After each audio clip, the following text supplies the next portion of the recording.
¿Cómo se define el flujo? Era la cantidad de líneas por unidad de área. ¿Y qué está pasando acá si yo considero la espira que fuese mi unidad de área? ¿Qué es lo que pasa ahí?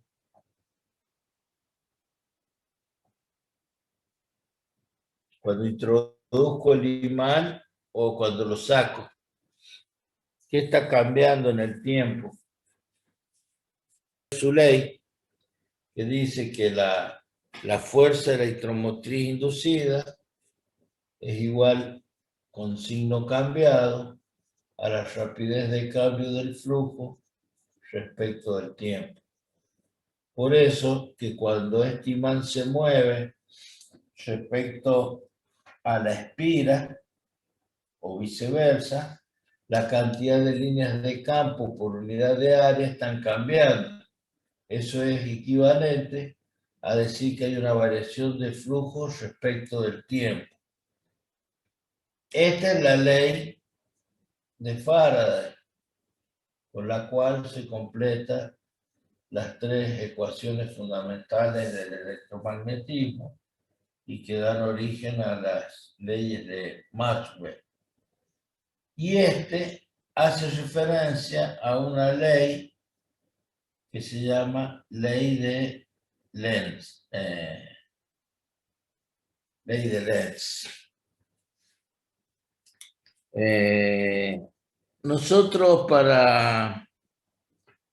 en este caso es referido a una espira, esta expresión, pero recordemos que para n espira podemos colocar que es igual a menos la derivada de n phi respecto de t, donde n phi es el flujo concatenado o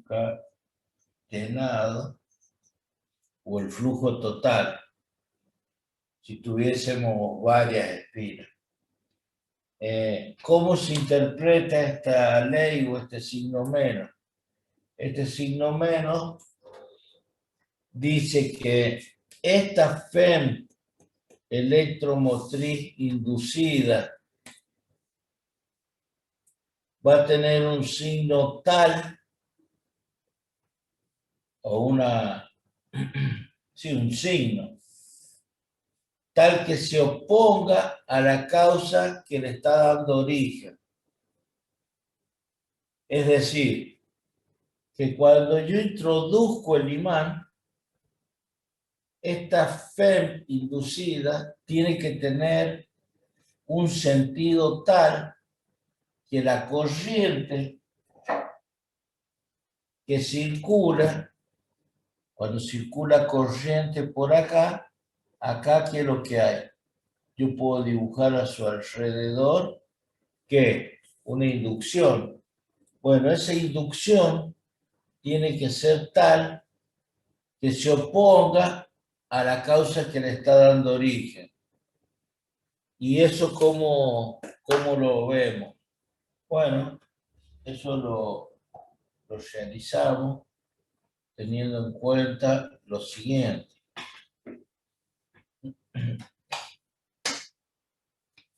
Si esta es, perdón,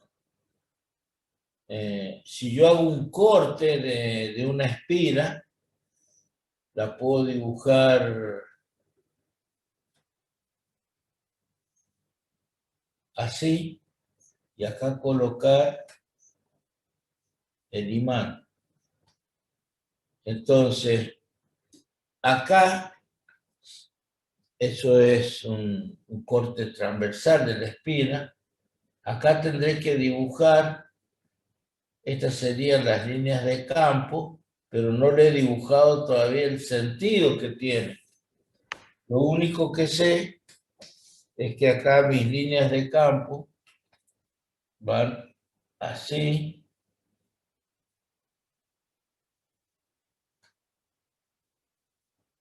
Entonces, si yo estoy introduciendo el imán, de este lado de la espira, tiene que haber algo que se oponga a la causa que le da origen. Bueno, la causa que le está dando origen es que estoy introduciendo un polo norte. Y para rechazar esa acción, en este lado de la espira debería haber ¿qué polaridad? ¿Un norte o un sur?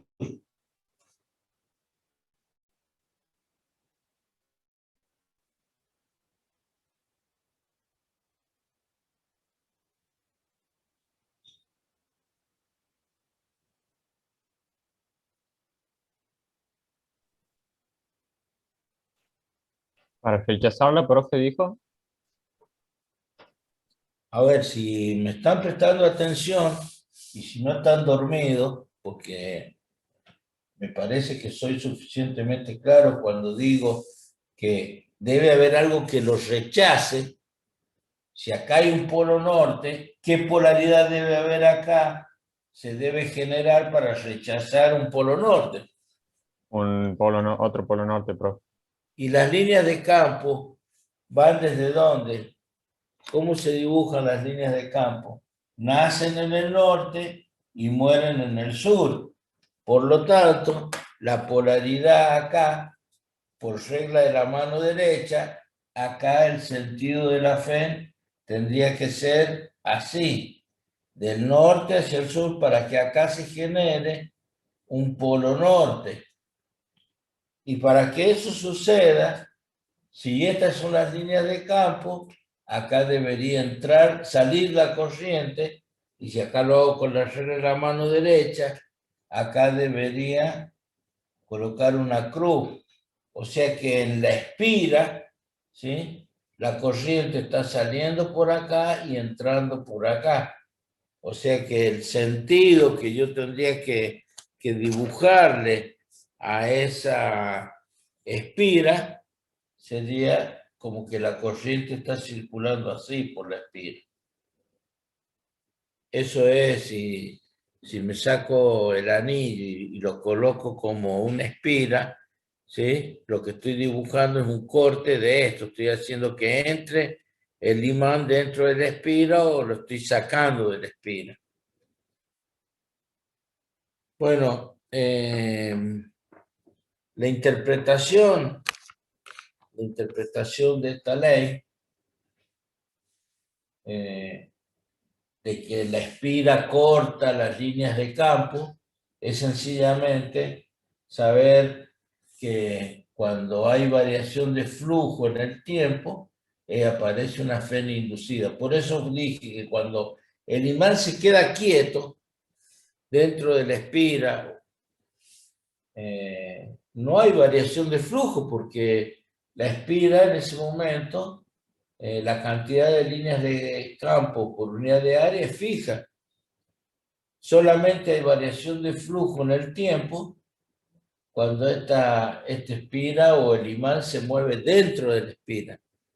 ¿Por qué? Porque la cantidad de líneas de campo por unidad de área varía constantemente si yo varío la posición de uno u otro en forma relativa. Pero esta ley está acompañada a través de este signo, que es el que refleja la polaridad que debe tener la fena inducida para cumplir con esto que estamos diciendo, de que la fuerza electromotriz inducida tiene que tener un sentido tal que se oponga a la causa que le da origen. Si la causa que le está dando origen es que yo estoy acercando, por ejemplo, un polo norte, en este costado de la espira, no en este costado de la espira, debe aparecer algo que lo rechace, ¿sí? Ahora, si yo quiero hacer el ejercicio de ahora retraer el imán, ¿sí?, si yo estoy sacando un polo norte de la espira, ¿qué debe aparecer acá? ¿Qué polaridad debería tener acá? Para que se oponga a esa causa que es el retiro del imán. ¿Qué polaridad tendría que aparecer acá?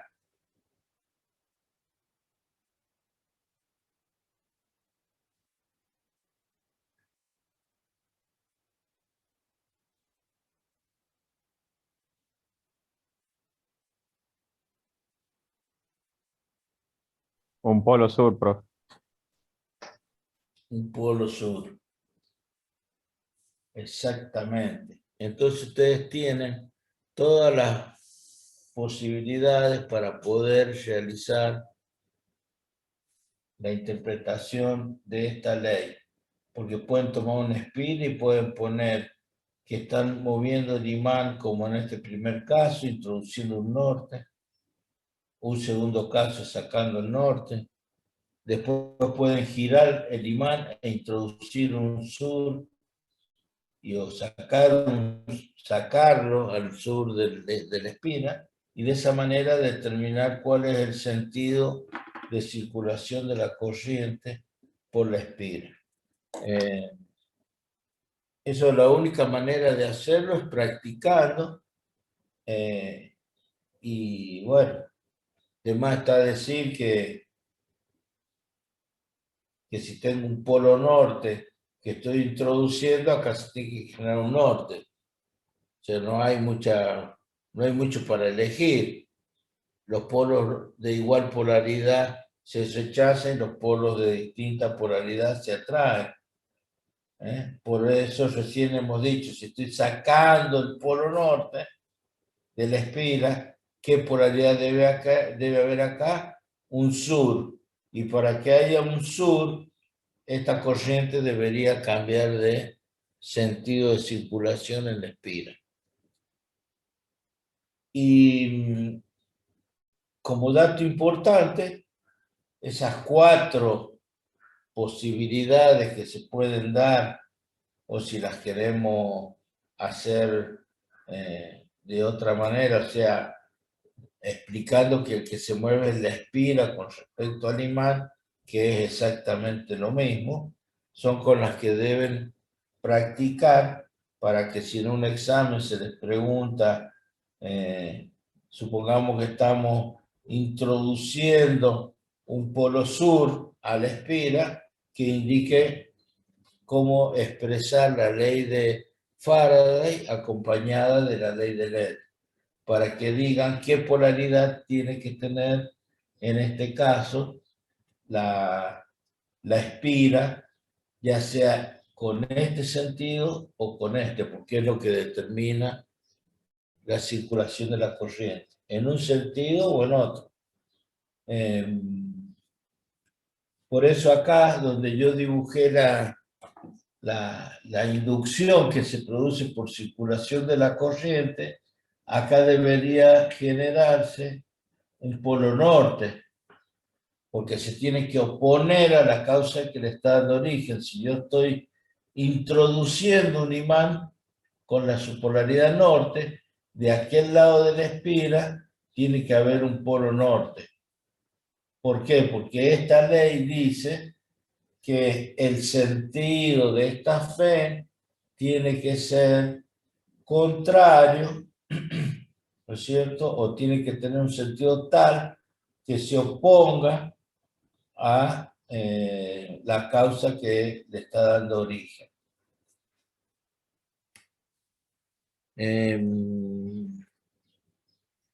Ahora, esta ley la ley de Lenz,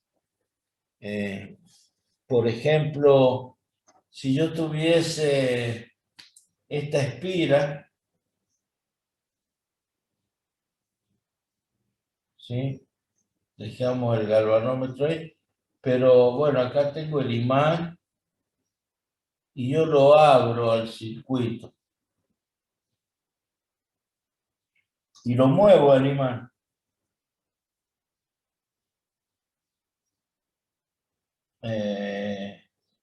Lo muevo con respecto a la espira. La pregunta es, Primero, si voy a tener FEN inducida.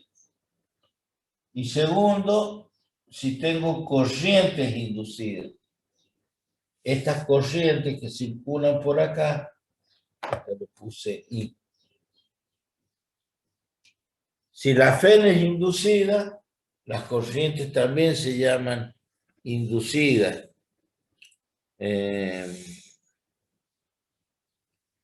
La pregunta es,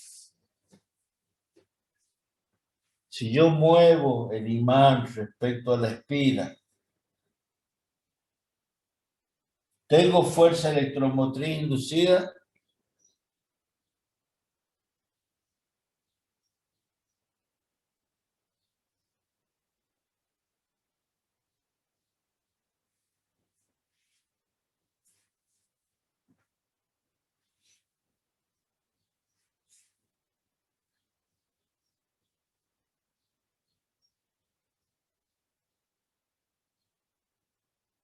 Si lo mueve, sí. Si lo muevo, sí. ¿Y tengo corrientes inducidas? También. ¿Y cómo va a circular la corriente si hay un circuito abierto?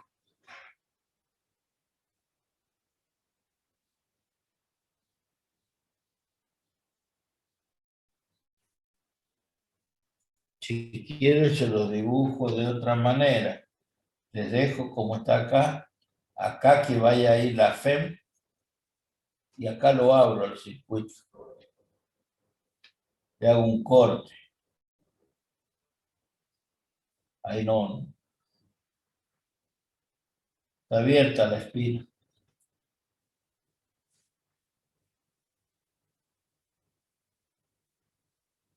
Entonces repito, muevo el imán, tengo fuerza electromotriz inducida.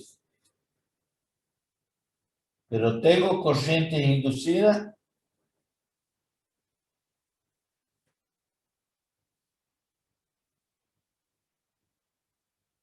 No, profe. ¿Quién habla? ¿Barrera? No alcancé a ver. Sí, No profe. sé. ¿Por qué no tengo corriente inducida?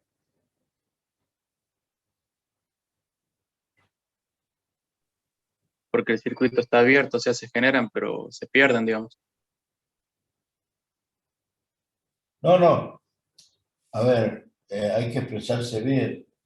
La ley dice que si yo tengo variación de flujo respecto al tiempo, aparece una fuerza electromotriz inducida con un signo tal que va a hacer que la corriente que circule se oponga a la causa que le da origen. Bueno, cuando yo muevo el imán, esta ley se cumple porque hay variación de flujo en el tiempo. Pero la corriente no va a poder circular. No hay corrientes inducidas. Quiere decir que las corrientes inducidas siempre se dan cuando o se aplica a circuitos cerrados. Si el circuito es abierto, no existen corrientes inducidas. La FED podrá estar induciéndose, ¿sí? Pero las corrientes inducidas no existen. Por ello que ustedes van a ver en todos los circuitos, por ejemplo, si acá es, si esto, no sé, llamémosle cualquier circuito donde esté accionando, por ejemplo, esto es un relé. Y acá esto es una bobina. Siempre van a ver que acá existe un diodo, ¿sí? De tal manera, es un diodo de protección para que la tensión que se genera acá con respecto a este punto, por acción de la fuerza electromotriz inducida, no se deteriore el circuito hacia allá y este diodo después trabaja polarizado en forma directa para que la corriente no se derive hacia el circuito y pueda destruir algún componente que es el que está accionando o dándole un nivel de tensión a este punto. Eso lo van a ver en la parte de electrónica, pero es debido a la aplicación de esta ley. O sea, hay que tener en cuenta que cuando tengo una espira o N es igual a menos la derivada del N-phi para varias espiras, o sea, cuando tengo una bobina, en una bobina la variación de flujo respecto al tiempo genera una fuerza electromotriz inducida.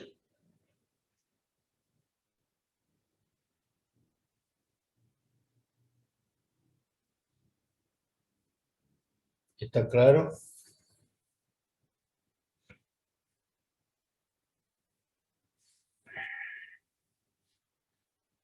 ¿Alguna duda?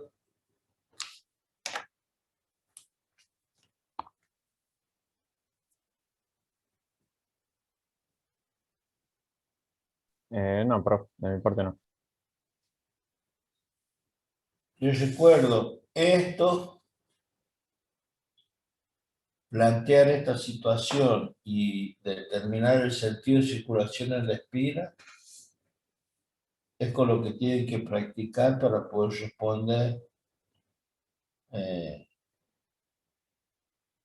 correctamente a esta ley.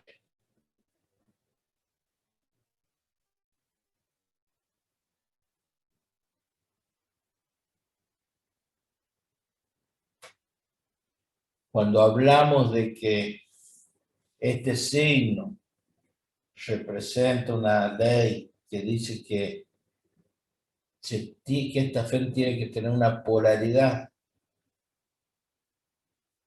tal que haga que la corriente que circule produzca un efecto que se oponga a la causa que le está dando origen. Lo primero que tengo que saber es cuál es la causa. Bueno, en este caso, la causa es el acercamiento del polo norte. Por lo tanto, mi corriente en la espira tendrá que ser tal que se oponga a esta causa. Y la única posibilidad que hay que tenemos que poner de manifiesto es que el único polo de los dos polos magnéticos que existen, el único que puede hacer que se oponga a esta causa de acercamiento de un norte es que acá exista en este costado de la espira un polo norte. Y ese es el sentido que le tengo que dar a la corriente. Por ello es que acá, si esto lo vemos como recién les dije, no sé, ustedes no lo van a ver, ¿sí? Pero si el anillo fuese la espira, ¿sí? Yo estoy haciendo un corte, ¿sí? de la espira, ¿sí?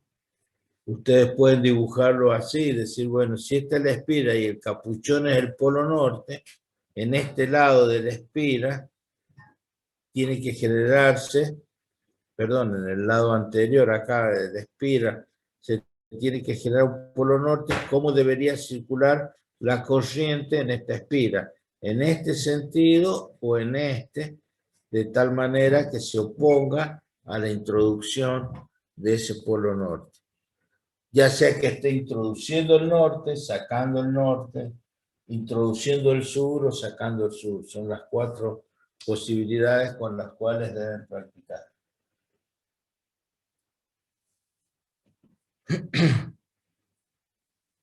¿Alguna pregunta antes de borrar?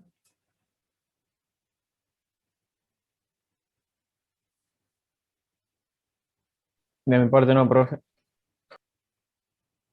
¿Esto que Bueno. vimos es de las corrientes parásitas o no tiene nada que ver?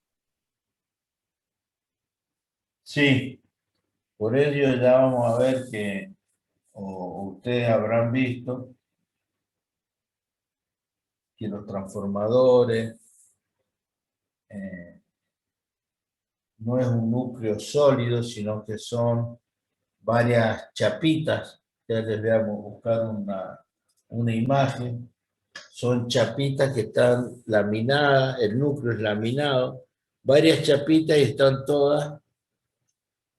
Ahora vamos a ver si hacemos un dibujo.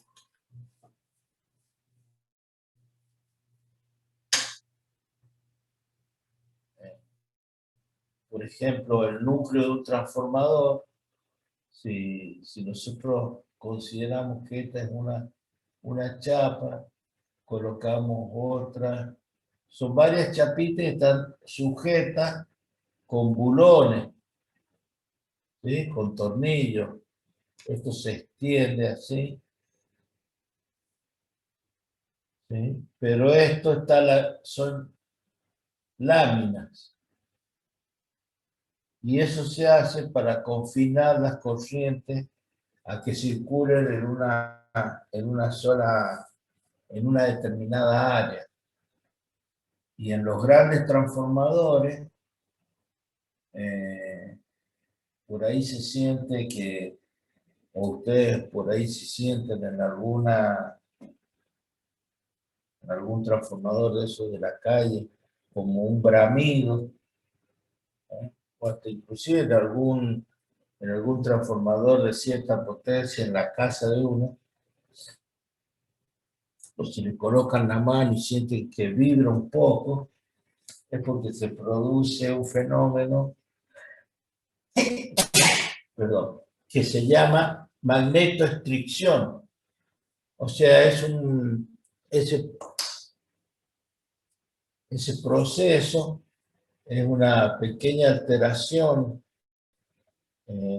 una deformación del material por variación del campo magnético, que es lo mismo que sucede en los materiales piezoeléctricos, que como el cuarzo, el Magilic, por ejemplo, famoso, el chispero ese de cocina, es que yo aplico una diferencia, una presión sobre el cristal y el cristal al deformarse genera una diferencia de potencial por el reordenamiento de las cargas.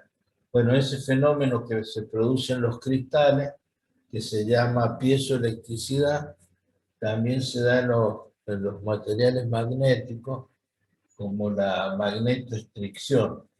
O sea, hay una dilatación y contracción del material magnético, de tal manera que se produce esa alteración, esa vibración, que en algunos casos es bastante perceptible. Y el hecho de laminar a los núcleos es para disminuir las pérdidas por esas corrientes parásitas. Bueno, vamos a definir lo que es la inductancia. O sea, hasta el momento, para nosotros, vamos a dejar claro que tenemos epsilon 0 es por diferencial de S igual a la carga neta. La integral cerrada de B diferencial de N igual a mu sub 0 por I. Y la fuerza electromotriz inducida. Estas tres leyes que ya hemos visto por separado son las ecuaciones de Maxwell. Ley de Gauss, ley de Ampère y ley de Faraday. Ya las vamos a aplicar, Maxwell. Lo vamos a aplicar en en un tema posterior que serán la determinación de la velocidad de la luz como una aplicación de la teoría a la teoría ondulatoria y decir que la luz es una onda electromagnética y que tiene una determinada velocidad de propagación. Bueno, nosotros hemos dicho que para poder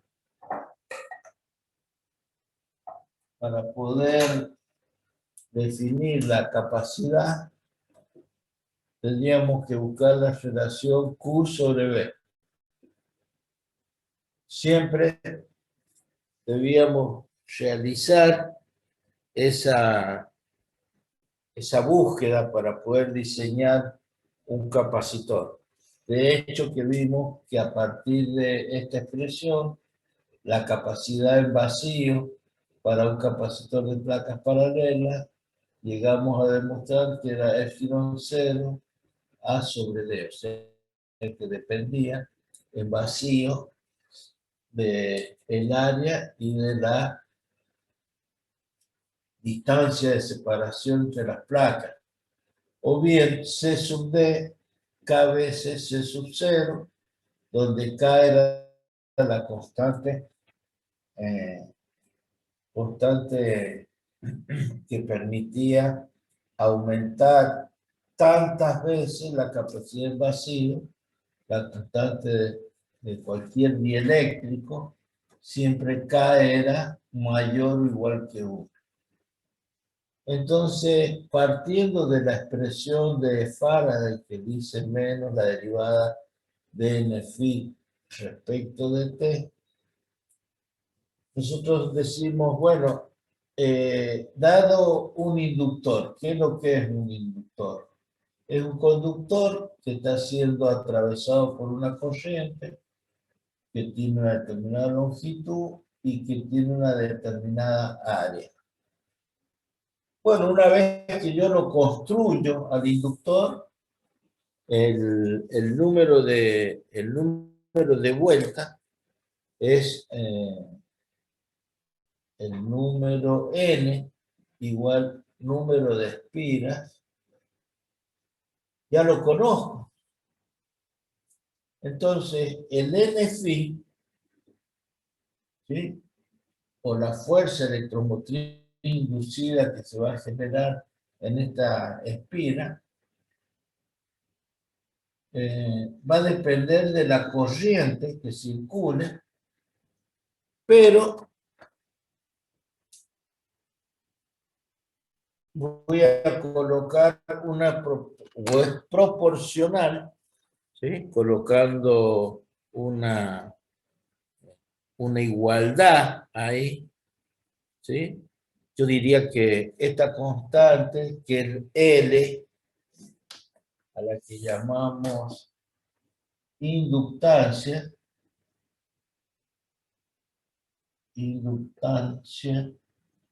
nos va a permitir, a partir de estas definiciones, encontrar cuánto vale el L. O sea, ¿cómo hago para encontrar cuál es la inductancia que tiene esta bobina?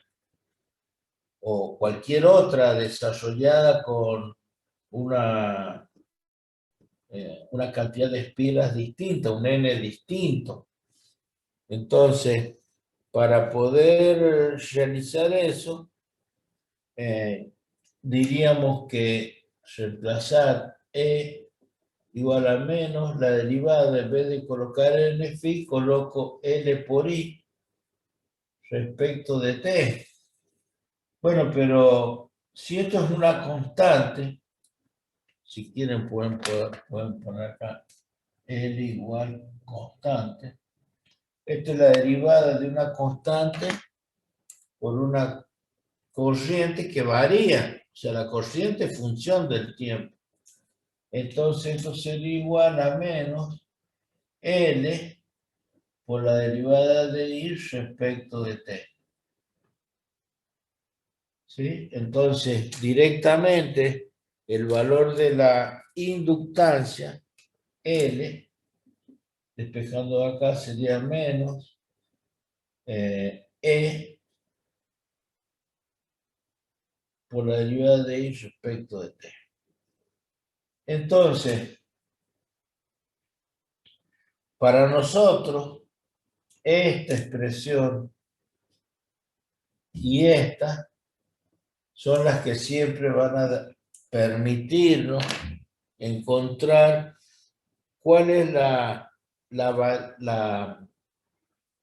expresión para calcular cualquier tipo de capacidad o cualquier tipo de inductancia.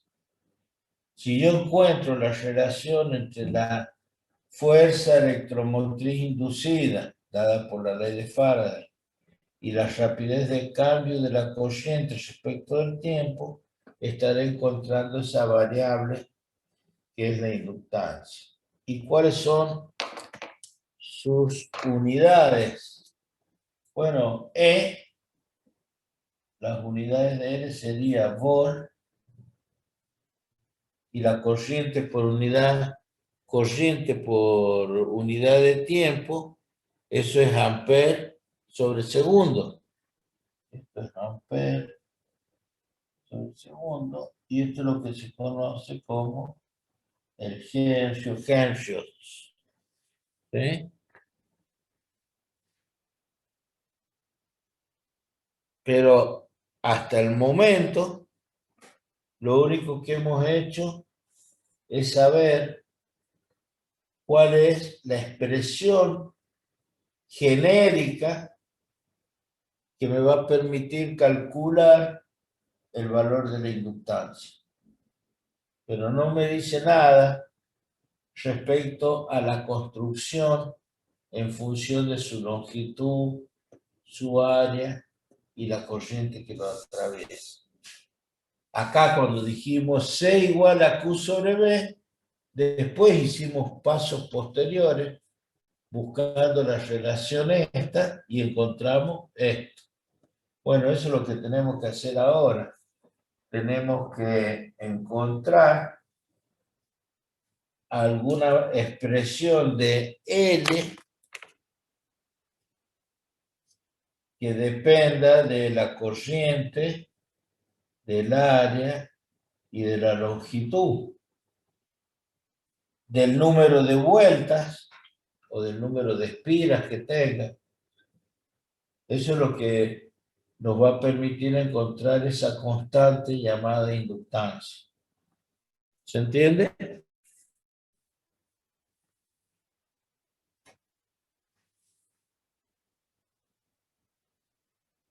¿Se entiende? Sí, profe.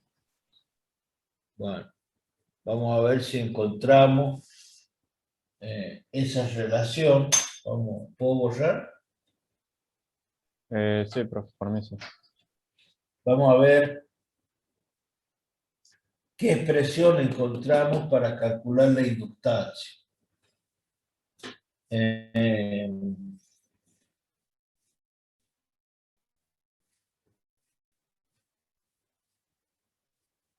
Para poder encontrar una expresión de la cual nosotros partir, recién hemos visto que la inductancia es N-phi sobre I. N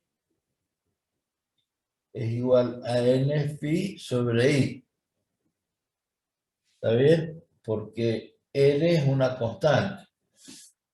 Entonces, cuando yo quiera aumentar, o como si quieren lo ponemos así, como lo vimos originalmente, el N-phi es igual a L por I. O sea, L es igual a N-phi sobre I. Lo que me está diciendo es que esta expresión dice que el flujo concatenado, si esta es la corriente, esto tiene una determinada longitud y esto tiene un área, el flujo concatenado es igual al producto de la inductancia por la corriente.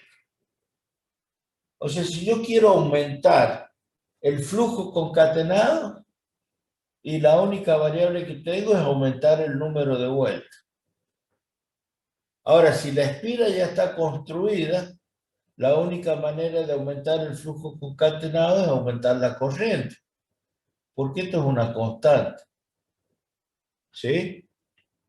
¿Se entiende?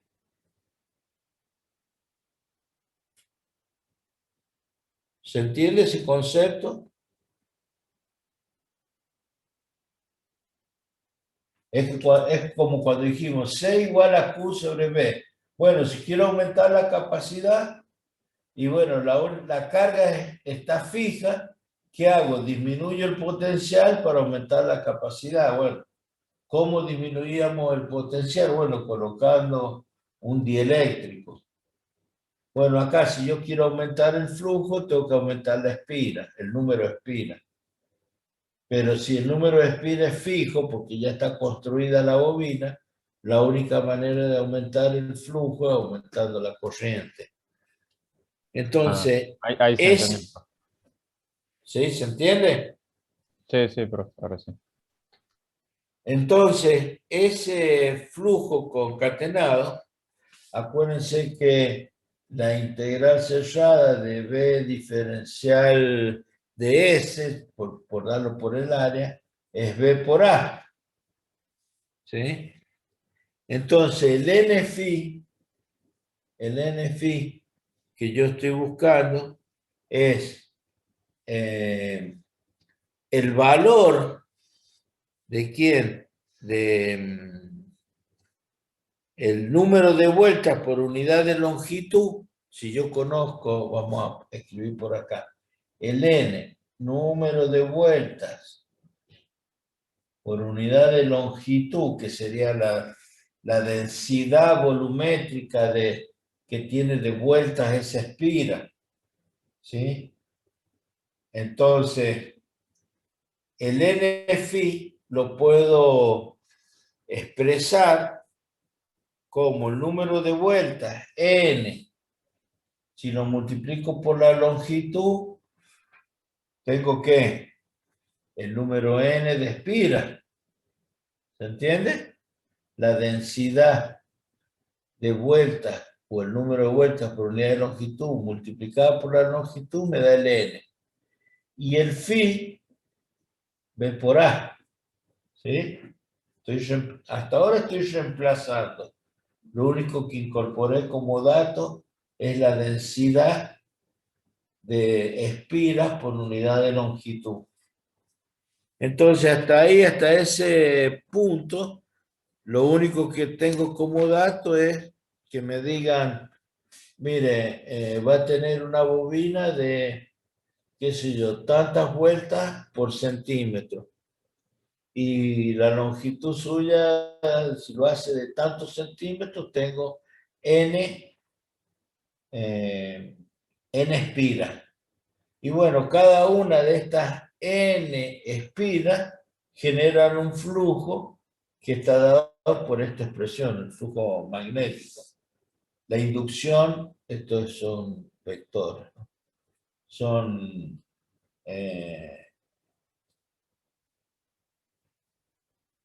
flujo magnético. Y es lo que me va a dar el flujo concatenado, ¿sí? Que ya no está dependiendo de la corriente. Ahí yo me independicé de la corriente. Pero sí hemos visto nosotros que para una determinada área que circula una corriente, acá hay un vector mu. Ese vector para una espira, o si nosotros lo extrapolamos a n espiras, dijimos el vector mu es n por i por a. ¿Sí? Esto es para n espiras. Perdón. Bien digo, para n espinas. Eso ya lo habíamos visto como el vector representativo del vector momento dipolar magnético. Momento dipolar magnético. Entonces, con ese dato, el NFi que nosotros consideramos, podemos tomar NFi, este, es el N, o sea, si reemplazamos tanto lo que es N por L, por B y por A, ¿sí? Si yo quiero interpretar en función de los datos míos de la espira, todos esos valores, ¿sí? Tendría que reemplazarlos por cada uno de esos valores y me quedaría n cuadrado por L, al reemplazar por el valor de mu por I por A. ¿Sí? N cuadrado por L por mu por I por A. ¿Sí? El NI por A es mu. ¿Está bien? Sería el valor del flujo concatenado. Y esto tiene que ser, de acuerdo a lo que hemos visto, igual a, o si eso lo dividimos en la corriente, de acá el NFi sobre I, NFi sobre I es igual a L. O sea que el N para nosotros es el mu, el mu n cuadrado, L por A. Yo lo voy a poner así, L por A, pero esto que está acá, la longitud y el área, no deja de ser el volumen. Y también se puede poner como mu n cuadrado por el volumen que tiene la espira. Así aparece en algunas bibliografías y ese volumen L por A,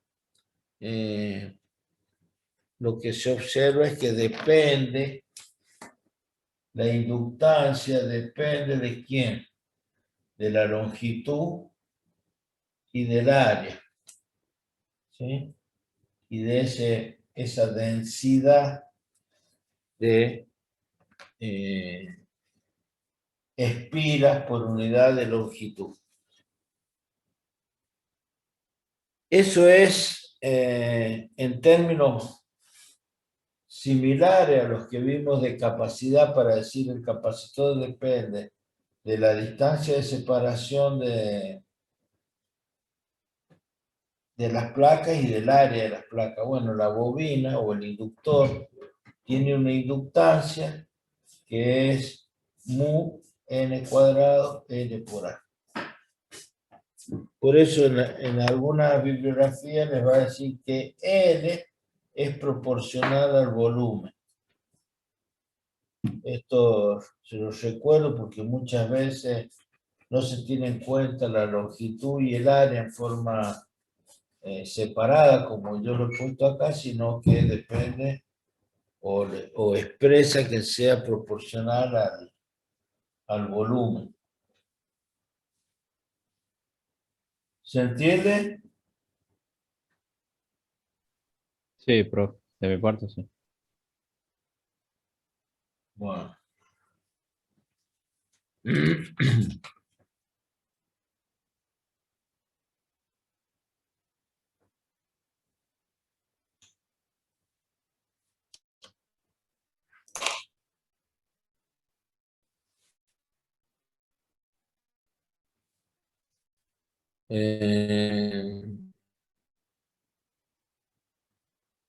Entonces,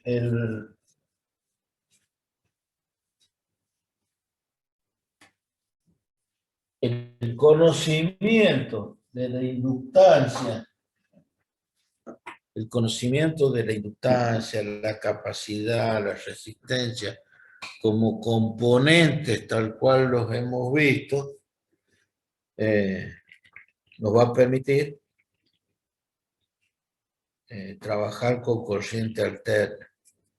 Pero nos queda ver algo que si el capacitor almacena energía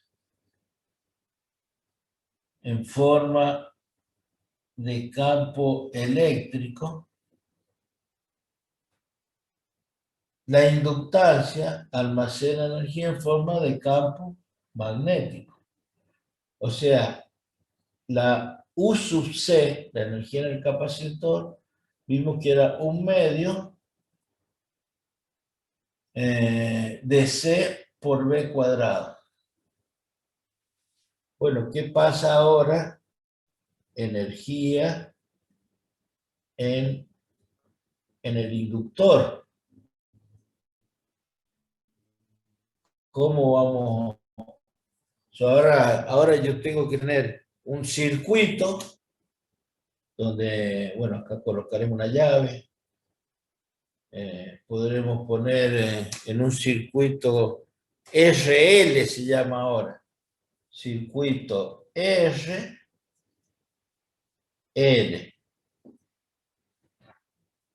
Bueno, cuando hemos hecho el caso de un circuito RC, dijimos que la energía que me da esta fuente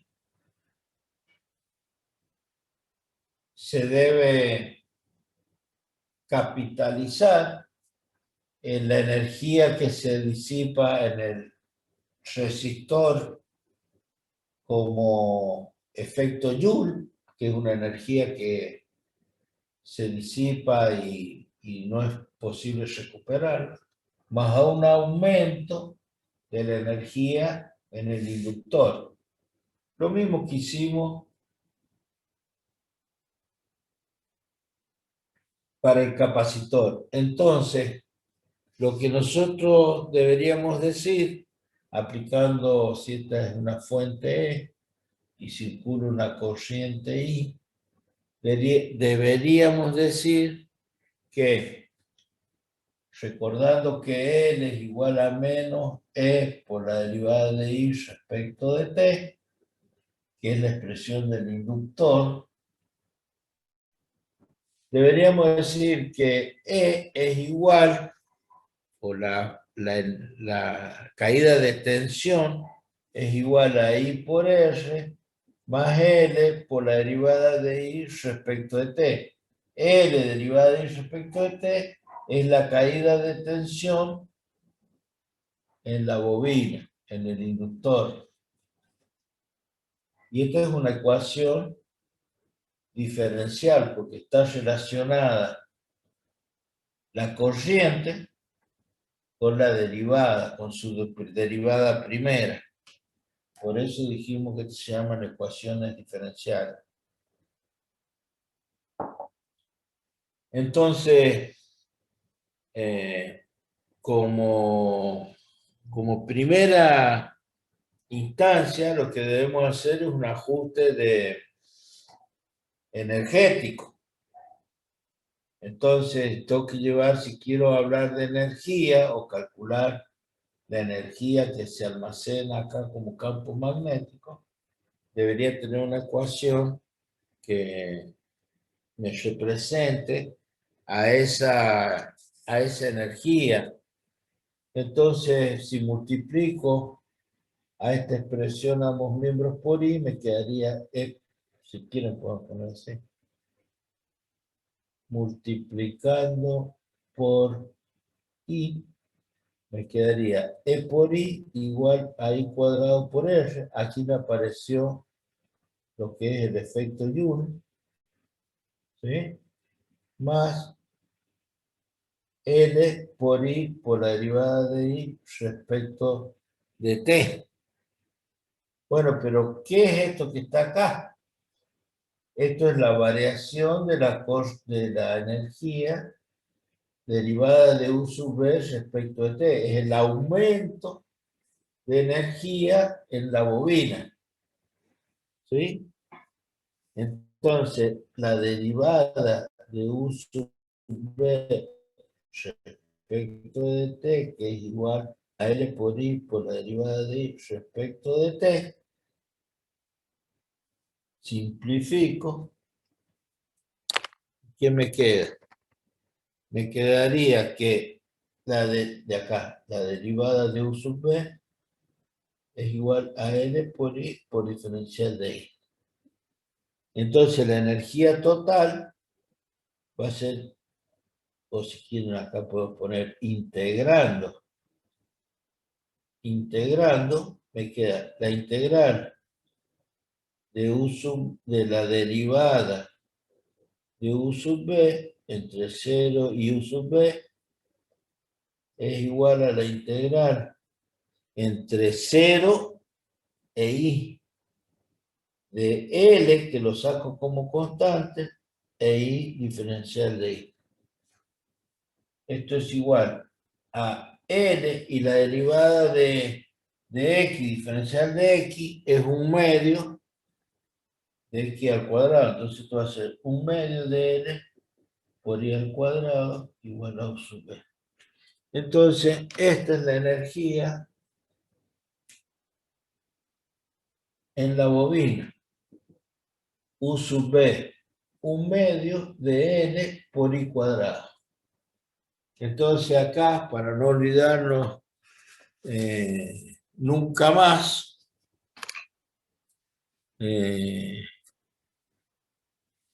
la energía del capacitor depende de la diferencia de potencial aplicada al cuadrado. Y la energía de la bobina, como campo magnético, depende de quién, de la corriente elevada al cuadrado. ¿Se entiende? Sí, profe. Esto es exactamente lo mismo, el balance energético, de la misma manera que lo hemos hecho para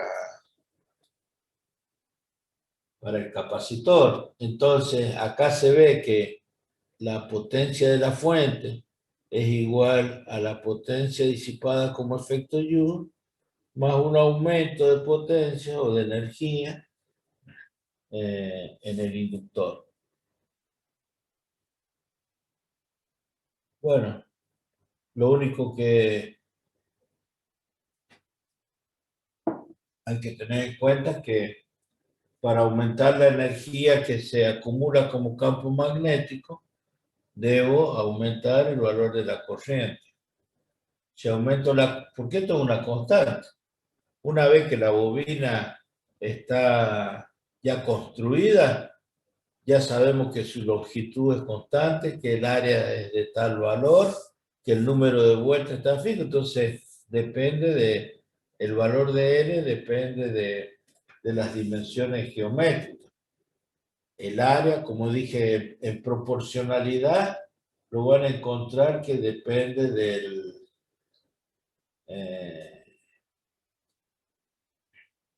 del volumen. Hay bibliografías que dicen que el valor de la inductancia es proporcional al volumen que tiene la espira. Yo, más que considerar el volumen, me gusta siempre introducir la longitud y el área. ¿Por qué? Porque para eso damos el n minúscula. Hemos dicho que el campo magnético, la integral de B diferencial de S, y hemos dicho que para una espira, acá es el mu, entonces hemos dicho que el B es igual a n por I por A, pero si esta es el área y esta es la corriente, el mu es I por A, pero para n espira será n por mu, n mu, perdón, n por i por a. Entonces, la inducción depende del número de espiras, de la corriente que circule por la espira y por el área. Y me faltó, bueno, I por A es el mu, I por A es el mu sub 0. El coeficiente mu sub 0. ¿Alguna duda?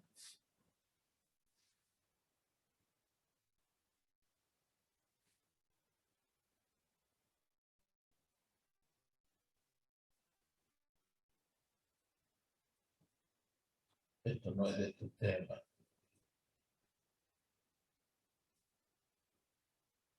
Está claro que el capacitor almacena energía en función de la diferencia de potencial que tenga entre sus placas y la bobina. La energía que acumula en forma de campo magnético es dependiendo de la intensidad de corriente.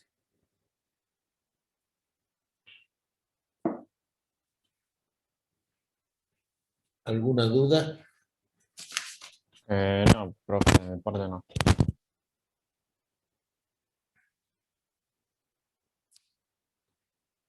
Em,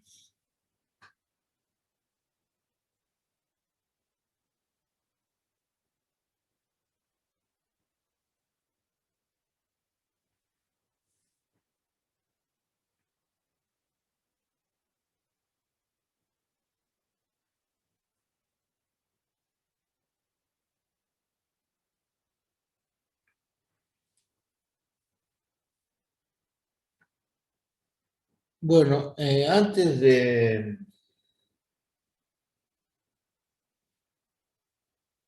avanzar a lo que son los tres vectores magnéticos, ya estaríamos en condiciones de ver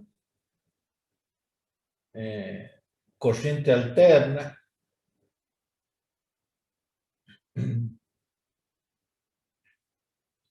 Entonces, esto lo vamos a dejar de lado y vamos a comenzar con corriente alterna, en donde vamos a ver por el apunte no solo lo que tienen ustedes de... Aguárdenme un segundito, por favor. Hola, Silvia.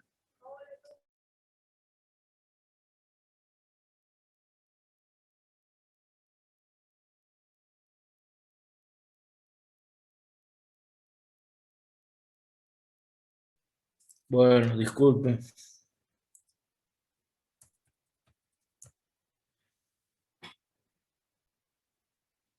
Eh,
Avísenme cuando estén viendo la... Ahora estamos viendo un Word, profe. Bueno, vamos a ir bastante rápido en esta primera parte hasta que llegue. Por esto un repaso, que son cosas que ya las deberían saber o ya las a esta altura. Esto lo que indica esta gráfica es la representación de una corriente constante. Siempre que ustedes vean una representación de corriente en función del tiempo y que esa representación no corte al eje del tiempo, o sea, que no sobrepase hacia el cuarto cuadrante, va a ser una corriente constante. La forma de representar esas fuentes de tensión de corriente continua es de esta manera, o bien un círculo con la doble C, ¿sí?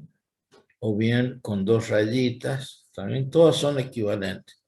Dependiendo de la bibliografía, es el uso en los circuitos de esta simbología. Pero las corrientes alternas, ¿sí?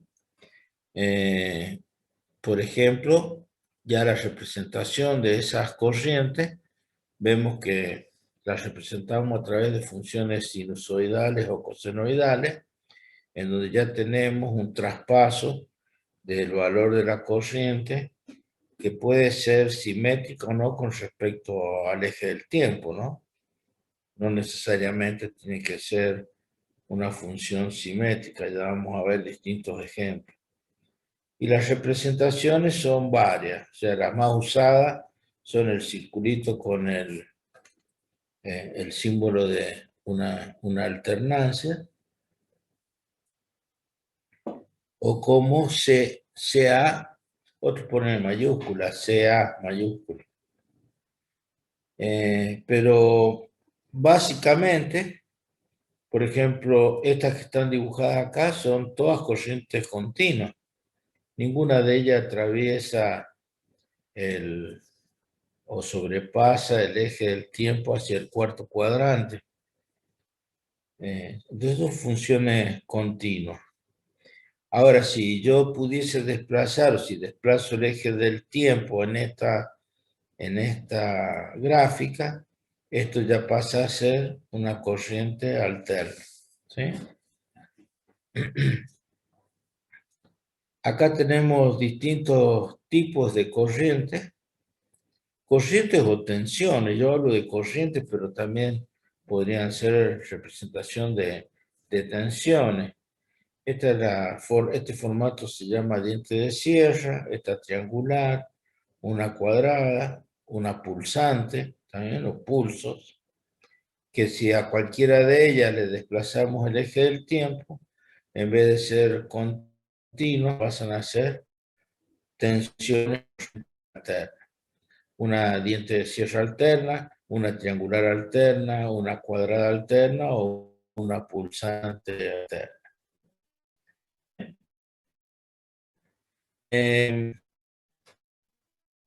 La gente o sea, para lo que nosotros entendemos como generales, ¿no? Todos los generadores en realidad generan de forma alterna. No existe un generador de continuo. Todos son generadores alternos. Y ya vamos a ver que después la manera en que nosotros hacemos la extracción, ¿sí? Ya sea a través de un rectificador mecánico o electrónico, la convertimos en continuo. ¿Sí? ¿Se entiende hasta ahí? Sí, profe. Ya cuando entremos en tema de alterna, vamos a ver realmente cómo es. Pero ustedes tienen que tener presente que no existe generación de corriente continua. Siempre se genera en alterna y después Pues, de la manera en que yo hago la extracción, ¿sí? Por un rectificador mecánico, como dije, o por un rectificador electrónico, un puente de diodo, por ejemplo, convierte interna en contacto del aire, ya lo hemos visto, por eso vamos a ir bastante rápido. Hemos hablado de resistencia, hemos hablado de resistencia, estos son conceptos vistos. Acá tenemos una variación de la resistividad en función de la temperatura. Nosotros la vimos para el caso de la expresión de variar la resistencia en función de la temperatura. Bueno, las reglas de Kirchhoff, la de los nodos, donde las otras corrientes igual a cero. Acá tenemos un ejemplo de un nodo como la sumatoria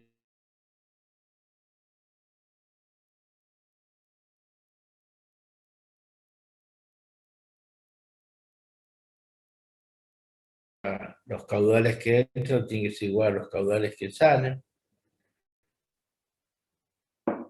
Lo mismo si lo llevamos a eso como aplicando la ley de Kirchhoff a un circuito con 3 resistores. Está explicado que la sumatoria de las caídas de tensión en esta malla es igual a la suma de los generadores. Los generadores en este caso es uno solo, ¿no? El que tenemos. Y acá hay una analogía a través de una bomba, que yo se los hice otra analogía. Yo acá lo hace con distintas áreas.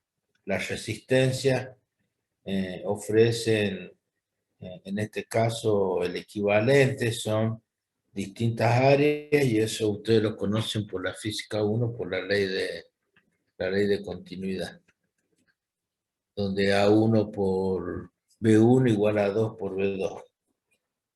Entonces, en un circuito equivalente hidráulico, las resistencias están dadas según cómo sea el área de la sección que atraviesa el caudal.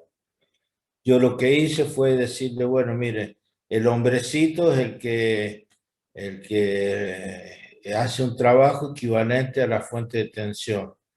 Y la pelotita era el electrón que caía y perdía energía potencial. Bueno, es un caso similar. Y la resolución de circuitos de resistencia serio paralelo ya lo deben haber visto en la práctica. Acá hay un tema muy importante que, si bien no está en el programa, lo deben conocer. ¿Por qué? Cuando yo tengo, se llama el teorema de la máxima transferencia de energía, que acá está demostrado analíticamente que cuando a un, se lo voy a dibujar mejor acá para que se entienda.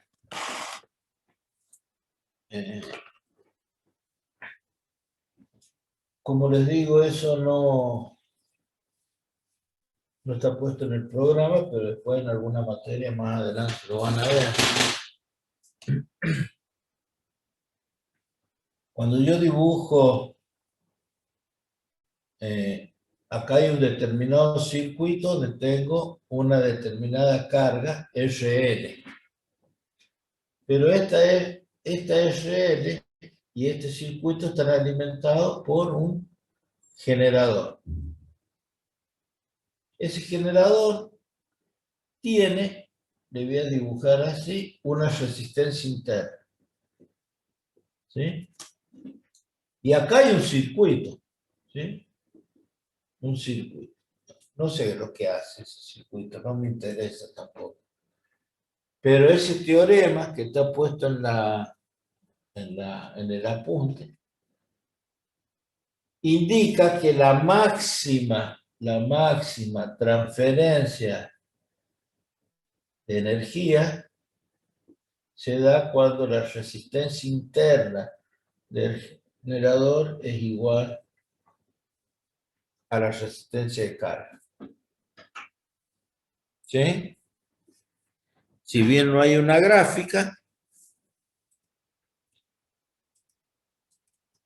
eso es lo que está diciendo acá. La resistencia del generador tiene que ser igual a la resistencia de la carga. RL, con RL simbolizamos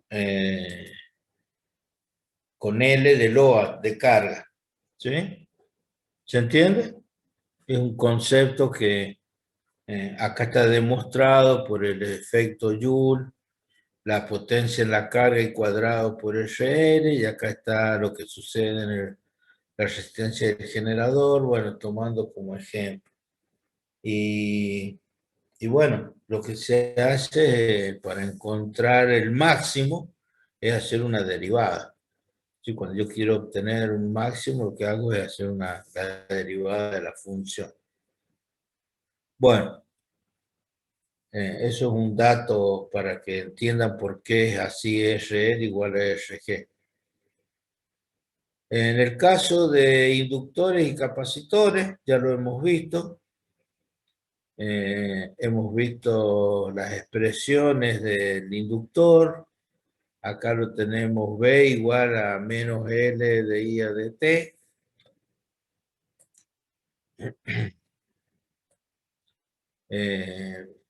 El caso de cómo se obtiene la inductancia es lo que acabamos de ver. El NFI, que es el flujo concatenado. En el caso de la capacidad, las relaciones que existen entre Q igual a C por B y determinar el valor de la corriente. Cómo se hace para obtener a través de la colocación de un dieléctrico aumentar la capacidad, donde vimos que se debía colocar entre las placas un dieléctrico. Acá está el dieléctrico y las placas, y se enrolla para tener un coeficiente volumétrico más alto. Acá tenemos este efecto de los bordes, nosotros no lo tuvimos en cuenta. Acá está la energía también puesta en juego en el capacitor, un medio de C por B cuadrado.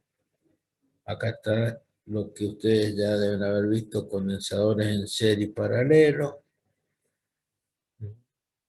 Y bueno, circuitos inductivos y capacitivos, ya hemos visto circuito RC, y el RL es idéntico, no voy a, está en el apunte, yo no lo voy a ¿cómo que se llama? Acá tienen el RL, donde igualmente se tiene una expresión de carga de la inductancia en forma exponencial. Esto surge de resolver la ecuación diferencial. La que nosotros hemos visto es esta que está acá, del capacitor. Acá está todo el desarrollo, ¿no? En el capacitor, esta es la que nosotros hemos visto, ¿sí? El circuito capacitivo, la carga y la descarga. También tienen todo el análisis y tienen las ecuaciones. Son las mismas que hemos visto nosotros. Más allá de contemplar en cuántos tau tenemos que esperar para que el capacitor se cargue. Bueno, y acá tienen un circuito en donde tenemos dos llaves, porque cuando esta está abierta y esta se cierra, el circuito se carga, y cuando esta se abre y esta se cierra, el capacitor se descarga. Podría haber puesto otra resistencia acá como resistencia de carga.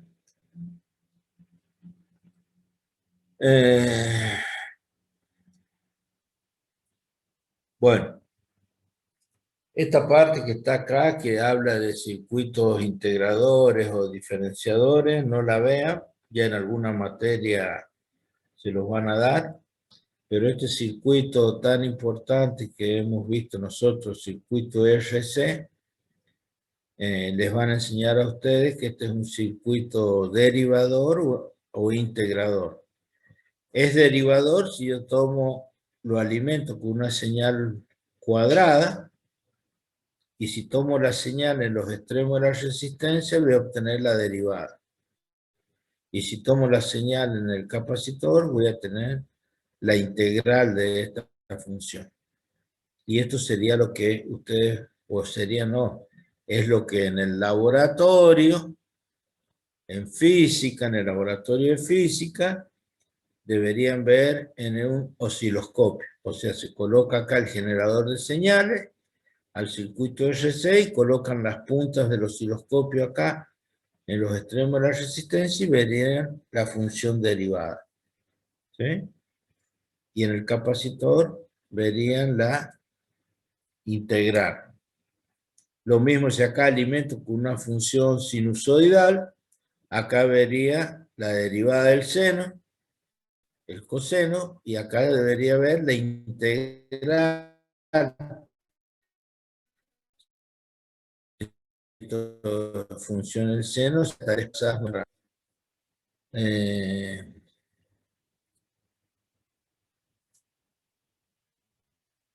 ¿Alguna duda?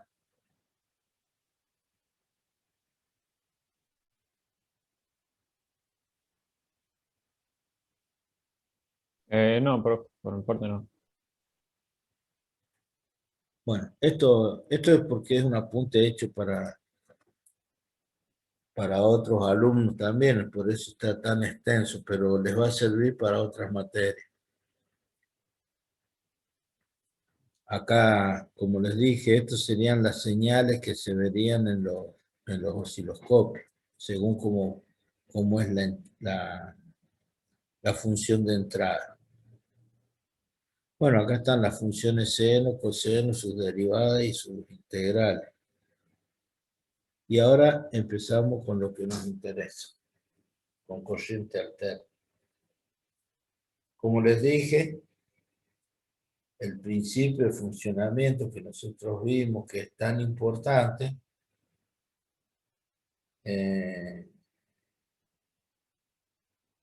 cuando vimos la espira que está sumergida en el seno de un campo magnético, no es ni más ni menos, a ver si podemos ampliar esto, es esto, es una espira que gira en el seno de un campo magnético. A ver si lo podemos girar así, poner así. ¿Sí? Las espiras que van de norte, las líneas de campo que van de norte a sur, y cuando esta espira esté perpendicular al plano de las caras del imán, tendré el máximo flujo. Por supuesto que acá se ve que la espira es mucho más chiquita, mucho más chica que el tamaño, perdón, que el tamaño de si este es el tamaño del imán, norte-sur, ¿sí? La espira, primero, no tiene que sobrepasar estos límites, porque si no la máquina, la espira no podría girar. Estos son los límites que yo tengo. Yo voy a dibujar la espira en forma perpendicular, así. Esta sería la espira en forma perpendicular. La espira puesta así,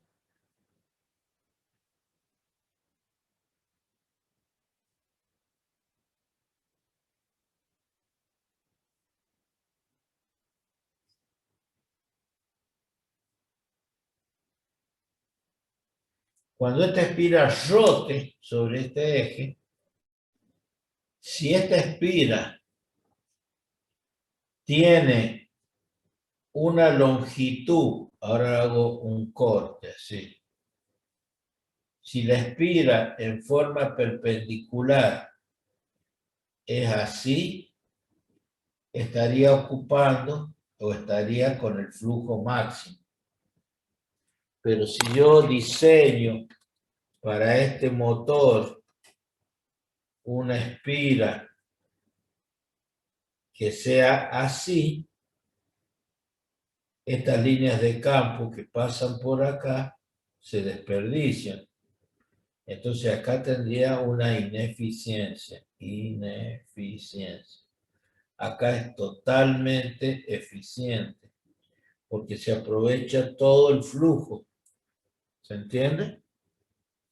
Entonces, esto que estamos viendo acá en el apunte no sería un caso, digamos, en el cual podríamos decir que la espira se está aprovechando el máximo de su área, porque no corresponde la longitud, el área de la espira coincidente con el área que tiene el imán. ¿Está claro? Eso cuando en alguna materia vean máquinas eléctricas, les van a enseñar esta parte. De todas maneras, si no se lo enseñan, yo se lo estoy explicando por qué debemos tener una espira que tenga unas dimensiones de tal manera que el flujo sea máximo. Si yo genero flujo y no lo aprovecho, ¿para qué pongo un imán tan grande que tiene costos? Colocar un imán que me da mucha inducción y yo no la aprovecho, no tiene sentido. Bueno, de más está decir que cuando esa espira gira en el seno del campo magnético, vamos a considerar que se está generando una FEM de este tipo. Una FEM entre los extremos, acá, que tiene esta representación gráfica. E igual a E máximo por el coseno de alfa. Esa es la manera en que se representa a la tensión alterna que se genera por una espira que está girando en el seno de un campo magnético. Y las variables que tiene esa representación y que también ustedes o en algún momento lo hemos hecho, hemos dicho, si yo tengo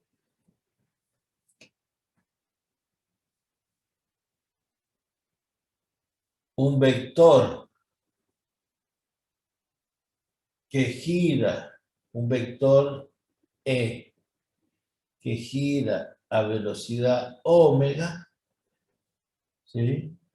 La representación en omega t de este vector es una función sinusoidal, donde este es el E máximo, este es el menos E máximo, ¿sí? Y este es omega t. ¿Por qué?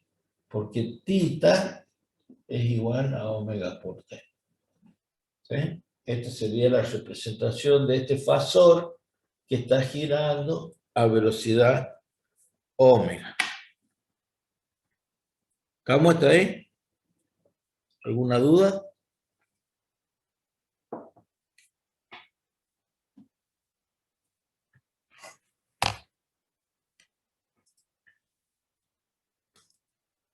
Entonces,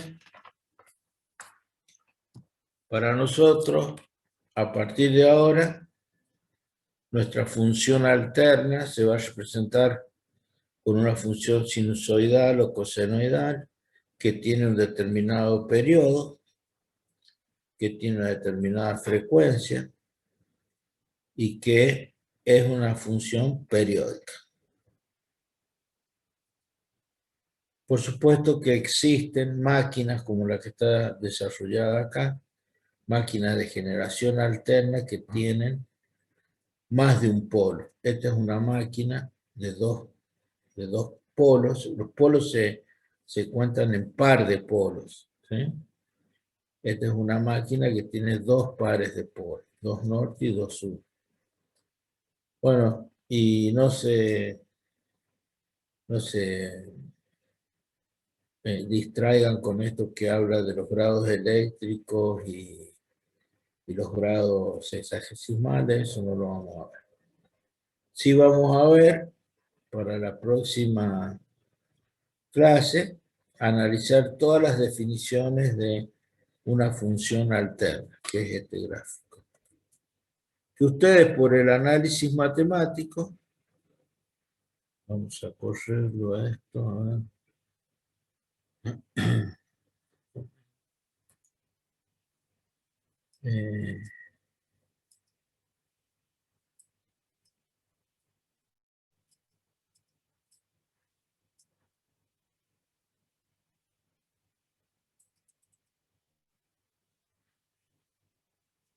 ¿Está viendo ahí la función alterna? Para lograr eso vamos a ver todas las definiciones de una función alterna. Que en el análisis matemático ya lo deberían haber visto, o ya lo deben de conocer. Que lo que es, yo les voy a nombrar qué es lo que son los valores de pico, pico a pico, valor medio, valor eficaz, periodo, frecuencia, ángulo de fase. Todo eso lo vamos a desarrollar en la próxima clase y ustedes deberán ir estudiando lo que ya dijimos que tienen que conocer, que son los números complejos. ¿Se entiende? Porque yo voy a dar de alterna las definiciones y vamos a ver problemas, pero para poder resolverlos tienen que conocer números complejos. Bueno, nos vemos el miércoles, si Dios quiere. Nos vemos, profe. Le quería preguntar nomás, después de ver corriente alterna, Sí. ¿vamos a ver ecuaciones? Bien, ¿vamos a entrar en profundidad con ecuaciones de Maxwell o no vamos a seguir No, desarrollando? después de corriente alterna, tenemos que ver propiedades magnéticas de la materia, los tres vectores magnéticos, y después recién viene teoría ondulatoria, y recién vienen las aplicaciones de las ecuaciones de Maxwell. Falta un tranco de pollo. Falta bastante todavía para... Tienen bastantes temas todavía para ver. Ah, Y está bien, profe. como habrán visto, se vienen dando todas... yo les repito, o sea, que ustedes no participen o que no sé, no prendan las cámaras y todo lo que hablamos, eso ya es problema de ustedes. Yo no voy a ser niñero de nadie. Yo voy a explicar y voy a preguntar si se entiende y voy a repetir cuantas veces sea necesario. Después de ahí en adelante ya es responsabilidad de ustedes. Yo tengo la obligación de explicar cuantas veces sea necesario lo que no entienden. Pero no me puedo detener, por ejemplo, a explicar esto de que cuando un vector gira, porque esto es omega t. Bueno, aquí lo puse.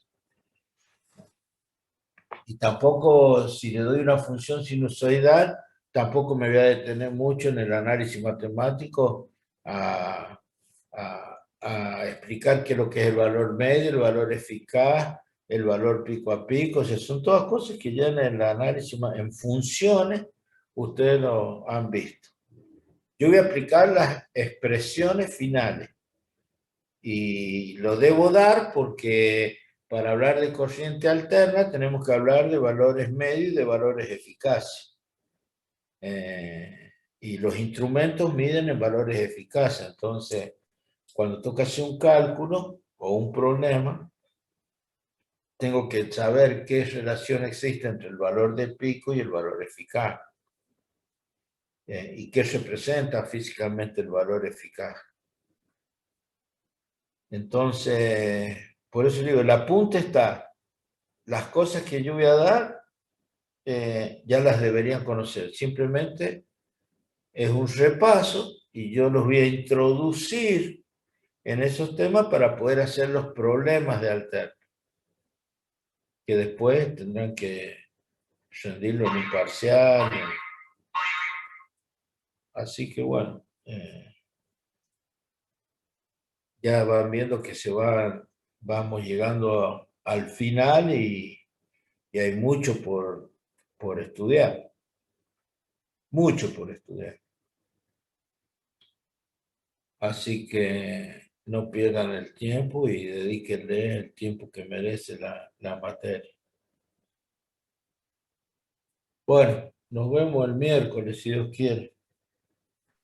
Nos vemos, profe. Que ande bien. Nos vemos. Bueno, profe, nos vemos.